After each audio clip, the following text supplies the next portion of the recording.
Hey, welcome back to Mike's Garage. Today I'm working on a 2003 GMC Jimmy. Pretty much the same vehicle as the Chevy Blazer and the S10 in the same year. It's my son's car. He's had the engine light on for some time now.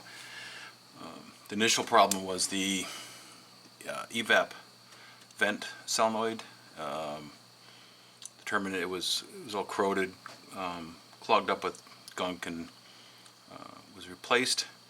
Now that the vent solenoid is able to close, it triggered the next code, which is a P0446 Evap vent performance code, and it didn't cause any running issues, so we just haven't fixed it for a while. Unfortunately, I think it's gotten worse. Now the symptom is when he fills it up from, let's say, a quarter to 3/4 or a quarter to full, it has a very hard time restarting.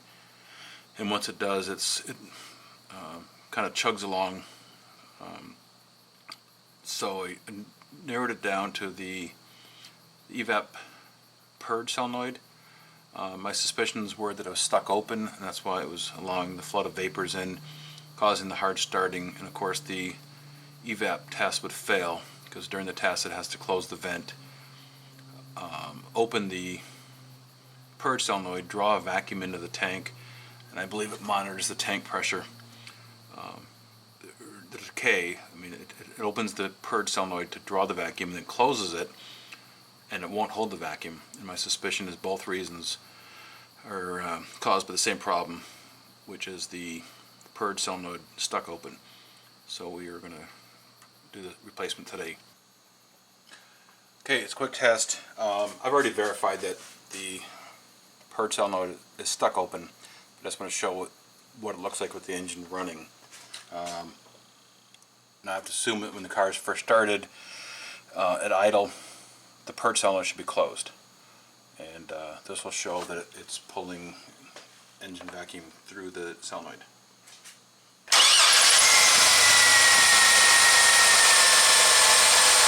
Okay, as you can see, we are at pretty much full engine vacuum. The other end of the hose is connected. The purge solenoid is where the vapor line would normally go. And you can see that we are getting engine vacuum through the solenoid. Here's a shot of how I had the vacuum gauge connected to the output of the purge solenoid. It sits back in here. This particular car has this, has the blue cap on the connector. So I'll start by taking the connector off, out of the way, and then there are two 10mm fasteners that hold it down. So if I can do this without getting my fat head in the way.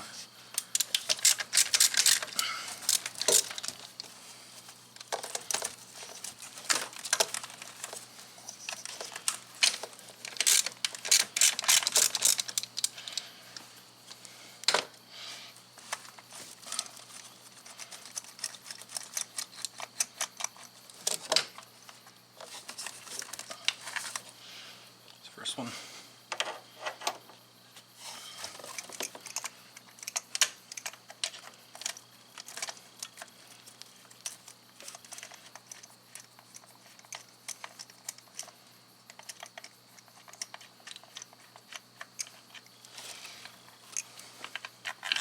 And there's the second one.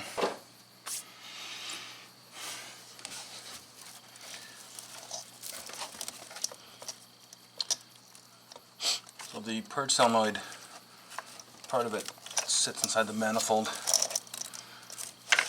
The other half of it connects to the vapor line. I'll see if I can hopefully get this in the shot here.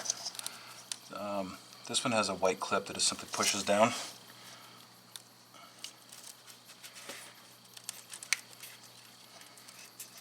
Allows the quick disconnect to come out.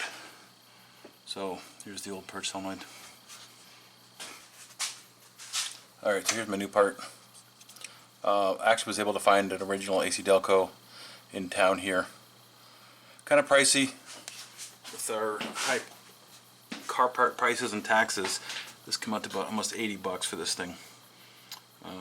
But it'll fix the problem. So, anyways, I'm gonna reinstall it now. I know you really can't see what's going on here, but if you do this yourself, you'll notice you just move a couple hoses out of the way. Line up the air hose or the hole in the manifold with the blue O-ring. Put these two fasteners back in, tighten it down, reconnect your vent hose, the evap line that's going to the canister in the back, and that's it. You'll put your connector back on. And show once I get this tightened down, I'll show the after vacuum with the engine at idle.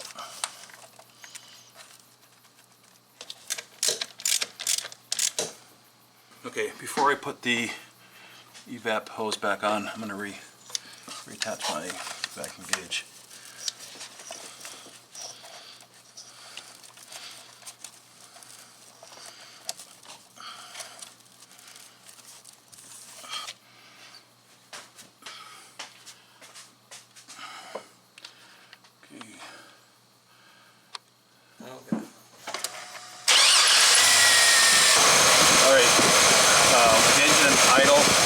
Now see there's no vacuum being applied with the new Evap Purge Solenoid installed.